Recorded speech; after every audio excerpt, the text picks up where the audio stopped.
वरंगल बल्दिया में जी सुधा रानी ने bio mining के जरिए वेस्ट ट्रीटमेंट ट्रायल रन का मुआयना किया। इस मौके पर मेयर वरंगल बल्दिया जी सुधा रानी ने कहा कि बायो माइनिंग के अमल के जरिए चलाए जाने वाले कचरे की सफाई के अमल को तेज करने के लिए 3 मशीनें लगाई जाएंगी। उन्होंने कहा कि फिलहाल एक मशीन के जरिए ट्रायल रन की निगरानी की जा रही है और हुक्काम को हिदायत की कि बाकी 2 मशीनों को फौरी तौर पर शुरू किया जाए। उन्होंने मुतालिका हुक्काम को बायो माइनिंग के जरिए वेस्ट ट्रीटमेंट का अमल मुकर्ररा वक्त में मुकम्मल करने की हिदायत दी। शहर को साफ सुथरा रखने के मकसद के साथ स्मार्ट सिटी प्रोजेक्ट के एक हिस्से के तौर पर बायो माइनिंग के जरिए वेस्ट ट्रीटमेंट ट्रायल का आगाज किया गया। इस मौके पर कॉर्पोरेटर सरोजना, ई लक्ष्मा रेड्डी, स्मार्ट सिटी के पीएमई आनंद, ओल्टी कंपनी का अमला और दीगर ने शिरकत की।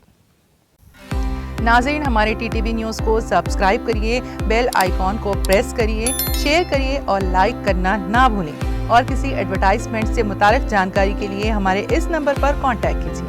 हमारा नंबर है 9550102020।